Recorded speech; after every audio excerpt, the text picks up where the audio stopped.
할렐루야. 여러분, 우리는 지난주일 마태복음 23장 1절에서 12절까지의 말씀을 통해서 섬기는 자가 되라라는 그 말씀을 함께 나누었죠.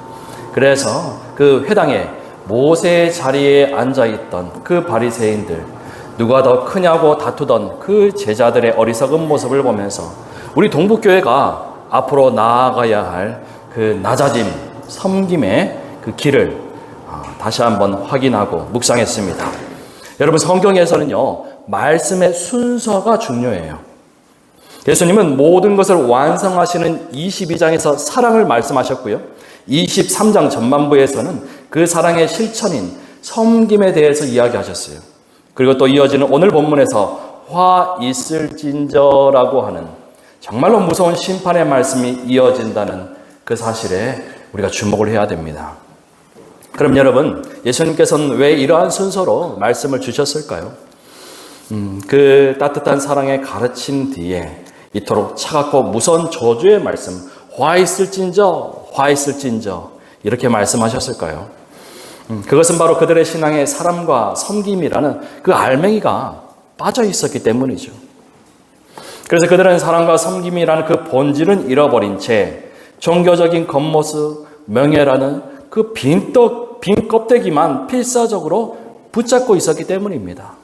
그래서 예수님은 그 사랑이 빠진 신앙이 얼마나 비참한 것인지, 얼마나 위험한 것인지, 그리고 겉과 속이 다른 마치 가면을 쓴 배우와 같은 그 위선자의 민낯을 지난주 그리고 이번 주 말씀을 통해 우리에게 가르쳐주고 계신 거죠.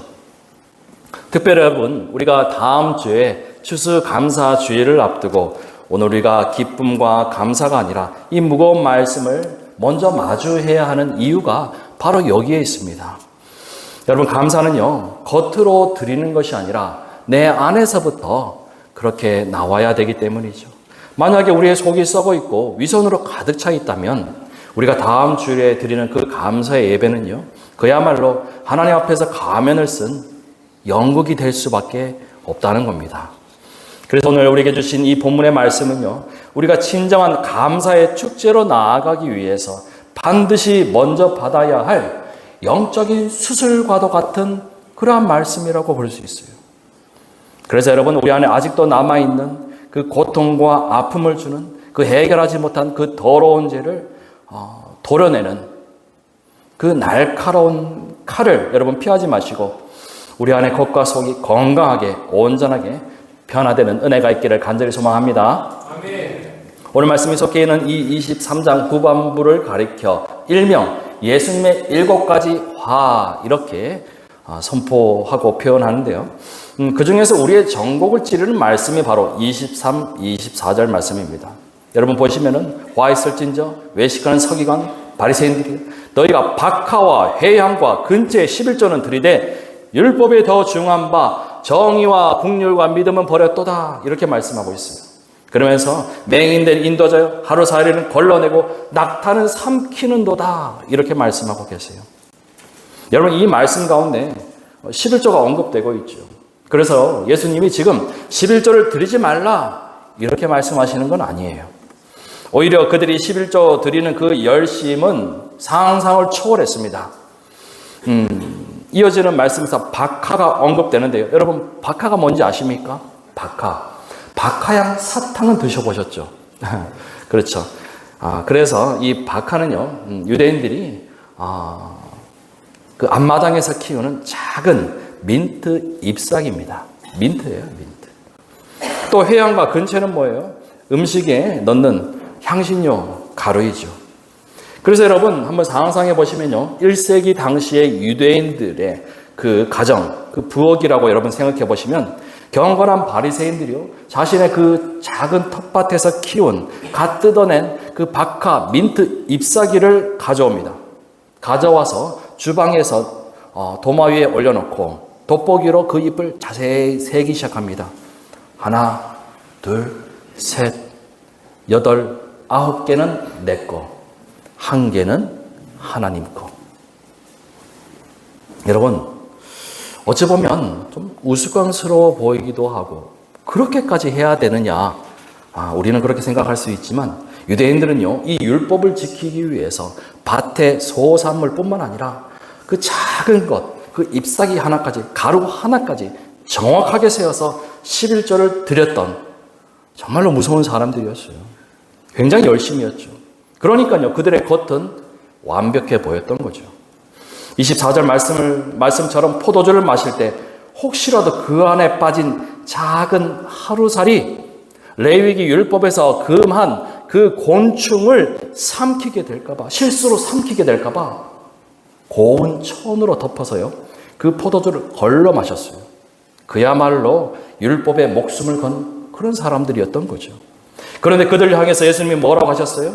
너희가 그 하루살이 같은 작은 율법 조항은 그렇게 철저히 걸러내면서 지키려고 노력하면서 정작 낙타 같은 거대한 그런 제약은 보지 못하고 꿀꺽꿀꺽 삼키고 있느냐? 그렇게 말씀하시는 거예요. 그들이요, 그 민트 잎사귀는 셀 시간이 있었지만 고아와 과부들 위해서, 어려운 이웃들 위해서 정의를 행하고 섬길 시간은 없었다는 거예요. 하루살이를 걸러낼 그런 정성은 있었지만 빚진 자들을 돌보고 병든 자들을 도와주는 그러한 긍휼의 마음은 없었다는 겁니다. 그들이 11조라는 그 행위에 대한 열심과 확신은 있었지만 그 모든 것을 주관하시는 그 하나님에 대한 그 믿음의 본질은 없었다는 거예요. 여러분, 이것이 겁만 남은 신앙의 첫 번째 비극입니다. 내 안에 하나님의 본질, 정의와 긍휼과 믿음은 다 잃어버린 채 겉으로만 보이는 습관적인 종교 행사, 내 이름을 자랑하는 그 11조에만 집착하고 말았다는 거예요. 여러분, 지난 2000년 동안 기독교 역사 속에서 이와 유사한 비극이 여러 번 반복되었죠. 중세 유럽 로마 가톨릭 교회 지도자들은 겉으로만 경건한 척하는 그런 신앙인들이었어요. 그들은요, 하나님을 위해서 역사상 가장 화려한 대성당을 이곳저곳 나라마다 도시마다 짓기 시작했습니다. 금실로 수놓은 예복을 입고 거룩한 미사를 드리며 나아가는, 그래서 가장 높은 자리, 그 모세의 자리에 올라서서 종교 권력을 누려왔더라는 거죠. 그러면서 성도들에게는 하루살이와 같은 그 세세한 규칙들을 강요하고 나와 내 가족, 심지어 조상들의 구원까지 운운하면서 면죄부를 사라, 사실상 강제 헌금을 강요했지요. 마치 박하와 회양의 11조를 모으는 그런 바리새인들의 모습이었다는 거예요. 그런데 그들의 속은 어땠을까요? 그들은 모은 헌금으로 고아와 과부들을 구제하고 복음을 전하기 위해 열심으로 노력하지, 또 억압받고 고통당하는 노동자들, 가난한 농부들을 위해서 정의를 선포하지 않았다는 거예요. 오히려 그들은 일반 성도들이 성경을 읽지 못하도록 라틴어 성경을 고집하면서 말씀을 독점했어요. 자신들도 지키지 못할 그 경건한 신앙생활을 강조했다는 거예요. 그러면서 구원을 돈으로 사고 파는 정말로 타락의 극치를 보여주었다는 겁니다. 그래서 여러분, 그 결과가 어떻습니까? 점점 커져만 가는 그 낙타와 같은 죄악, 그 죄악을 삼켜버린 로마 가톨릭 교회는 결국 1517년 종교개혁이라는 하나님의 심판을 맞이하게 되었죠. 사랑하는 여러분, 이 말씀을 비단 2000년 전 바리새인과 그리고 500년 전 중세시대 그 교회에 주신 말씀은 아니죠. 오늘 우리에게도 주신 말씀이에요. 왜냐하면 우리의 모습이 바로 그들의 모습과 닮아있기 때문이죠. 습관적으로 주일 성수를 하고 기쁨과 정성으로 드리지 못하는 예물이 있습니다. 억지로 가는 교회 봉사가 있어요. 그래서 여러분, 오늘날 많은 한국 교회가 겉으로는 열심히 하는 것처럼 보이는데 정작 그 삶의 현장에서는, 저 세상에서는 진짜 그리스도인을 찾기가 힘들더라는 겁니다. 왜 그럴까요? 속사람까지 변하지 못했기 때문이죠. 하나님의 마음, 하나님의 속성이 우리 안에 완전히 자리 잡고 있지 못했기 때문이죠. 여러분, 당장 저부터도요, 어려운 일이 터지면은 겁부터 납니다. 화도 나고요. 내 경험과 기준을 먼저 이야기해요. 그러면서 상대를 비난하고 환경을 탓하는 그런 모습이 제 안에 있다는 겁니다. 그러니까 여러분, 지금 한국교회 성도들이 행복하지 않은 거예요. 그러니까 다음 세대들이 교회를 나오지 않는 겁니다. 엄마 아빠가 교회는 가시는데 행복하게 신앙생활하는 것 같아 보이지 않는 겁니다. 습관적으로 억지로 하는 것이 보이기 때문이에요. 하루살이 같은 사소한 것에 목숨을 걸면서 낙타와 같은 그 거대한 불신과 또 불신앙을 삼키고 있는데 우리 자녀들이 어떻게 믿음의 다음 세대로 신앙인으로 자라날 수 있겠습니까? 그러니 여러분, 우리가 먼저 회개해야 돼요. 지금 내 모습이 바리새인과 같지는 않은지, 지금 우리의 교회가 중세시대 로마 가톨릭 교회처럼 겉은 깨끗하게 보이려고 하는데 속은 부패하고 썩어가고 있지는 않은지 돌아보기를 간절히 소망합니다. 그래서 25절과 27절에 기록된 예수님의 두 번째 지적은 더욱 무섭게 들려오는데요. 화 있을진저 잔과 대접의 겉은 깨끗이 하되 그 안은 탐욕과 방탕으로 가득하게 하는도다. 화 있을진저 회칠한 무덤 같으니 겉으로는 아름답게 보이나 그 안에는 죽은 사람의 뼈와 모든 더러운 것이 가득하도다. 겉모습이요, 그 죽음을, 그 더러움을, 죄악을 감추고 있다는 거예요. 여러분, 이 말씀의 배경을 알면 정말 소름이 돋는데요. 당시 유대인들에게는 정결예법, 이 정결예법은 목숨처럼 지켜야 하는 것이었습니다. 그래서 손님들을 초대할 때 주인이 내어준 그 잔과 대접은요, 이 주인의 경건함을, 거룩함을 상징하는 것이었어요.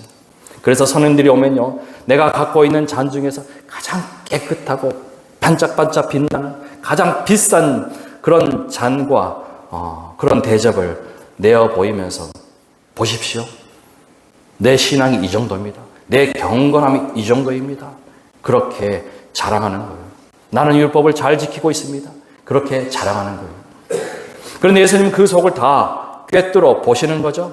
네가 그 잔의 겉은 깨끗이 닦았을지 모르지만 그 잔을 채우고 있는 포도주, 그 잔을 사들인 그 돈, 그 속은 가난한 과부의 가산을 삼켜버린 탐욕과 방탕으로 가득 차 있구나. 예수님은 그들의 속마음을 꿰뚫어 보시면서 겉만 깨끗하게 하는 그 가짜 신앙을 비판하셨어요. 회칠한 무덤의 비유는 더 충격적입니다. 여러분, 목사님들이 이 예화를 가지고 무덤을 예쁘게 꾸몄다, 그렇게 설교하실 때가 많은데요. 그건 로마 시대 풍습이고 이 유대의 풍습은 완전히 정반대였습니다. 1세기 유대 땅에서는요, 예루살렘 순례길이나 마을 어귀에 있는 그 무덤들, 그 무덤이 보이면 1년에 한 번씩 하얀 석회과를 칠하고 덮었습니다. 왜 그랬을까요? 예쁘게 보이려고? 아니죠. 정반대였습니다. 율법에요, 죽은 시체를 만진 자는 부정하다, 그렇게 규정하고 있기 때문에 혹시라도 실수로라도 무덤에 손이 닿아서 그 사람이 부정해지는 것을 막기 위해서, 여러분, 여기 위험한 시체가 있으니, 무덤이 있으니 절대로 만지지 마시오, 가까이 다가오지 마시오라고 경고하기 위해서 눈에 잘 띄도록 새하얀 그런 회칠을 했다는 거예요. 경고의 표시인 거죠. 여러분, 지금 예수님은 바리새인들을 향해서 이렇게 말씀하시는 거예요. 너희가 겉으로는 거룩한 척, 깨끗한 척, 하얀 회칠을 하고 있지만 실상 너희의 그 위선적인 모습은 저 하얀 무덤처럼 가까이 오지 마시오. 내 안에는 썩은 뼈와 죽음이 가득하니 만지면 부정합니다. 그렇게 소리치는 경고판과 같다. 너희 겉을 보고 다가오는 사람들마다 너희 속에 그 썩은 부패함 때문에 상처를 입고 또 영적으로 죽어나가고 있지 않느냐, 그렇게 책망하시는 거죠. 여러분, 우리의 모습이 어떠합니까? 오늘도 주님 앞에 나와서 예배를 드리고 있지만 저 예배당 문을 나가는 순간에 우리의 속사람이 여전히 세상의 탐욕과 음란과 시기와 질투로 살아간다면요, 겉만 깨끗한 척 연기하는 배우로 그렇게 살아가고 있다면요, 여러분, 우리도 바리새인처럼 깨끗한 옷을 입고 거룩한 표정을 지으면서 경건한 척 그렇게 예배하는 회칠한 무덤과 같은 가짜 신앙이라고 화 있을진저 그렇게 주님께 책망을 받을 수도 있다는 거예요. 그렇다면 여러분, 주님이 우리에게 화 있을진저 하신 그 말씀이, 그 화가 오늘 우리에게 미치지 않게 하려면 우리가 어떻게 해야 합니까? 감사하게도 오늘 성경은 그 무서운 심판 가운데 우리에게 세 가지 분명한 복음의 길을 제시하고 있어요. 가장 먼저는요, 내 속사람을 깨끗하게 하는 겁니다. 이것은 예수님께서 친히 주신 그 말씀에 해답이 담겨 있죠. 26절에서 눈먼 바리새인이여 너는 먼저 안을 깨끗이 하라. 그리하면 겉도 깨끗하리라. 여러분, 순서가 중요하죠. 순서가. 우리는 자꾸 겉만 깨끗하게 닦아서 그렇게 내 속도, 내 안도 깨끗하다 그렇게 보이려고 해요. 그런데 예수님은 정반대이신 거죠. 겉을 닦는다고, 좋은 옷을 입는다고 내 안이 깨끗해지지 않는다는 거예요. 속이 정말 깨끗해지려면, 깨끗하게 닦아내면 그 겉은 자연히 깨끗하게 보이고 빛나는 것 아니겠습니까? 그래서 우리의 신앙의 열심은 남에게 보여주는 그러한 겉을 꾸미는 데 있는 것이 아니라 내 마음을 정말로 정결히 하고 거룩하고 하나님을 바라보는 그러한 마음으로 나아가야 하는데 우리의 열심이 있어야 할 줄 믿습니다. 둘째는 신앙의 본질을 회복해야 돼요. 여러분, 200년 전 미가 선지자는 남유다의 타락한 지도자들, 곧 왕족과 고관대작들, 부유한 자들, 그리고 종교 권력자들을 향해 이렇게 외쳤습니다. 예수님이 오시기 전 200년 전에 미가는 이렇게 외쳤다는 거예요. 사람들아, 여호와께서 선한 것이 무엇인지 너희에게 보이셨다. 그가 너희에게 요구하는 것은 옳은 일을 행하며 한결같은 사랑을 보이고 겸손한 마음으로 너희 하나님과 교제하며 사는 것이다. 그렇게 선포했어요. 여러분, 하나님은요, 그때나 지금이나 솔로몬이 드렸던 수만 마리의 소와 숫양과 염소와 같은 그 겉으로 보이는 그 재물이 아니라 우리가 삶 속에서 정의를 행하고 긍휼의 마음을 품고 형제를 사랑하며 살기를 바라고 계신다는 거예요. 그리고 그런 삶이 주님과 동행하는 삶이고 신앙의 본질이라는 겁니다. 여러분, 이러한 주님의 마음을 사모하고 신앙의 본질을 회복하신 여러분 되시기를 간절히 소망합니다. 마지막 세 번째가 가장 중요해요. 속사람이 정결하게 되고 하나님의 마음을 품고 정말 말씀과 기도로 주님과 동행하는 것은요, 우리의 힘과 노력이 아닌 오직 성령의 능력으로만 할 수 있다는 거예요. 여러분, 바리새인들의 가장 큰 비극이 뭔지 아십니까? 그들은 속을 닦아야 하는 것도 몰랐다는 거죠. 아니, 어쩌면 알고 있었을 거예요. 그런데 정말로 안타까운 것은 그것을 자기 힘으로 율법을 준수함으로 나를 깨끗하고 정결하고 거룩하게 바꿀 수 있다, 그렇게 착각했다는 거예요. 거기서부터 비극이 시작된 거죠. 그게 여러분, 성경이 말하는 교만이고 죄라는 겁니다. 그래서 사도 바울은요, 여러분, 사도 바울은 바리새인 중에 바리새인이었지 않습니까? 과거의 바울은 겉으로만 신실한 바리새인이었고 열성적인 율법주의자였는데, 그래서 스데반 집사를 돌로 쳐 죽이고 그리스도인들을 사정없이 잡아들이는 정말로 죄의 종노릇하는 그러한 삶을 살았던, 그래서 자기 힘으로는 자신을 변화시킬 수 없는 괴수 중에 괴수라고, 죄인 중에 괴수라고 그렇게 고백했죠. 그래서 그는 로마서 2장 29절에서 이렇게 선포하는데요. 오히려 마음에 참된 변화를 받은 사람이라야 참 유대인이며 기록된 율법이 아닌 성령님에 의한 말씀의 할례가 진정한 할례입니다. 이런 사람은 칭찬을 사람에게서 받는 것이 아니라 하나님에게서 받습니다. 아멘. 여러분, 이게 복음이죠. 겉으로만 보이는 그 살갗에 새기는 할례가 아니라 성령으로 내 마음 깊이 새기는 진짜 할례가 우리를 구원한다는 거예요. 오늘 우리가 이 말씀에 의지해서 진정 내 안에 성령이 깊이 임재하심을 구하시는 여러분 되시기를 간절히 소망합니다. 아멘. 여러분, 겉으로만 할례 받고 세례 받고 직분 받고 그러면서 사람들에게 인정받고 칭찬받는 것이 아니라 진정 내 안에 하나님의 마음, 내 입술엔 예수의 이름, 그리고 내 삶에는 성령으로 충만하게 해달라고. 그래서 여러분, 화가 아니라 하나님 앞에 칭찬받게 해달라고 그렇게 간절히 사모하시고 간구하시고 또 결단하신 여러분 되시기를 간절히 소망합니다. 사랑하는 성도 여러분, 다음 주는 추수감사주일이죠. 회칠한 무덤이 어떻게 하나님 앞에 감사를 드릴 수 있겠습니까? 속이 더러운 잔이 어떻게 그 감사의 포도주를 담아낼 수 있겠어요? 그래서 주님이 오늘 우리에게 이 말씀을 주신 거예요. 먼저 너희 안을 깨끗이 하라. 그리하면 겉도 깨끗하게 반짝반짝 빛나리라.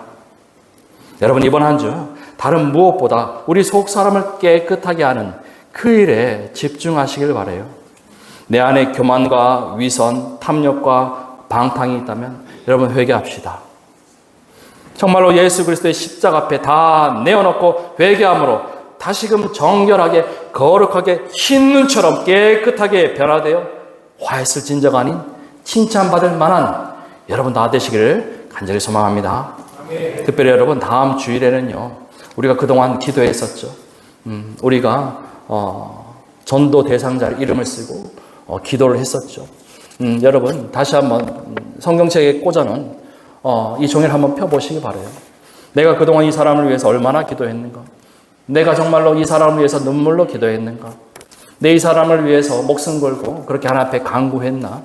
여러분 다시 한번 돌아보시고 이번 한 주 다시 한번 이 이름을 놓고 하나님 앞에 간절히 기도합시다. 다음 주에 우리 추수감사주일에 정말로 1년의 가장 큰 감사의 예배 때 이 사람의 손을 붙잡고 주님 앞에 나오기를 간절히 소망합니다.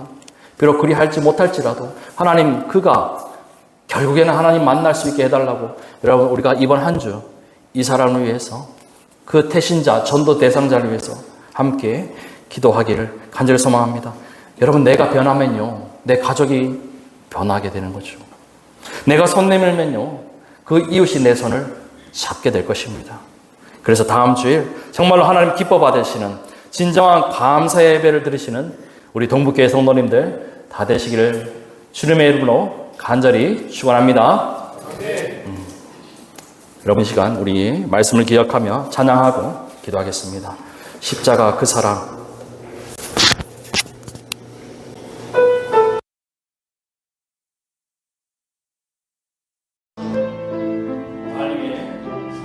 기도하고 계신 줄 믿습니다. 십자가 그 사랑 멀리 떠나서 무너진 나의 삶 속에 잊혀진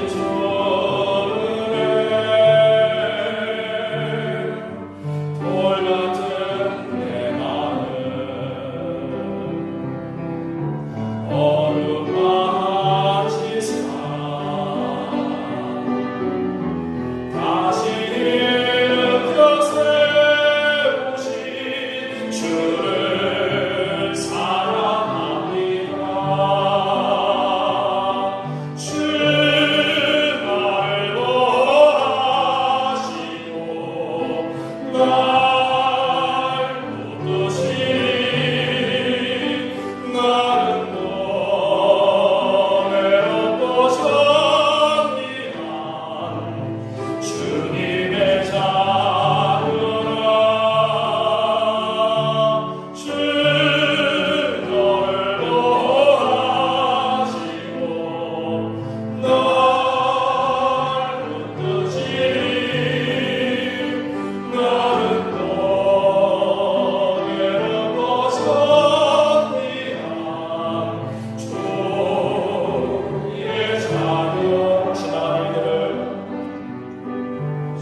바로 그 겉과 속이 다른 바리새인이었습니다. 본질은 잃어버리고 믿음은 잃어버리고 하루살이 같은 그 겉으로 보이는 데만 열심히 했던 회칠한 무덤처럼 속은 탐욕으로 죄악으로 썩어 죽어가고 있는데 겉만 거룩한 척 그렇게 보이며 살았던 위선자로 살았음을 고백하오니 우리를 용서하여 주십시오. 하나님, 이 시간 예수 그리스도의 보혈의 능력으로 성령님 내 안에 역사하심으로 다시 한번 정결하게 거룩하게 되기를 간절히 소망합니다. 내 안에 속사람이 먼저 깨끗하여져서 진정으로 하나님 앞에 기쁨과 감사함으로 나아가는 주수 감사주의를 예비하는 우리 모두가 되게 해달라고 우리 주여 한번 부르기도 합시다. 주여!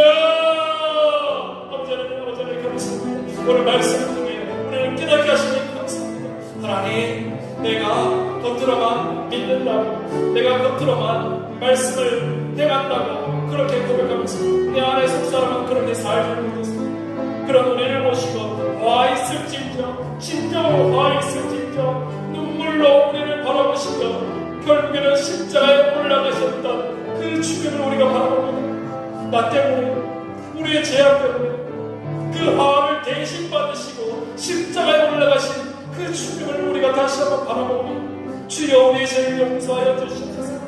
하나님, 내가 거짓을 구하고 내가 거짓을 행하고 내가 불의에 동참하고 욕심과 이기심으로 그렇게 살아갔을 때 부르심에 순종하지 못하고 하나님 그렇게 불순종으로 살고 교만으로 살았을 때 하나님, 그때 주님은 날 대신하여 하나님 그 모든 죄를 채찍을 맞으시고 십자가에 못 박히고 하나님 죽으셨고 아버지 하나님 주여 그 하나님의 은혜의 사랑을 다시 한번 고백하고 바라보니 하나님, 이제는 내가 나의 십자가를 지고 주의 길을 따르게 하여 주시옵소서. 이제는 나도 하나님의 마음, 국민의 마음을 품게 하여 주시옵소서. 내 입에서 오직 예수 그리스도의 이름이 선포되게 하여 주시옵소서. 언제든지나 어디를 가든지 무엇을 하든지 하나님 교만이 아니라 불순종이 아니라 겸손과 섬김으로 성령 하나님의 도우심을 행하며 나아가는 우리 모두가 되게 인도하여 주시옵소서. 특별히 하나님 주여, 우리가 기도하는 대신자들 저들 위해서 눈물로 엎드려 기도하는 우리가 되게 하여 주시옵소서. 아버지 하나님, 나의 불순종 때문에, 나의 교만 때문에, 나의 위선 때문에 내 가족이, 내 이웃들이 주님 앞에 나오지 못했음을 고백하오니 주여 우리를 용서하여 주시고 나를 다시 변화시켜 주셔서 아버지 하나님, 이제는 나를 통하여 하나님을 바라보고 함께 예배하는 그 놀라운 역사가 은혜가 우리 모두 가운데 있게 하여 주시옵기를 간절히 있습니다. 이번 아주 주여 우리를 붙들어 주시옵소서. 간절히 있습니다.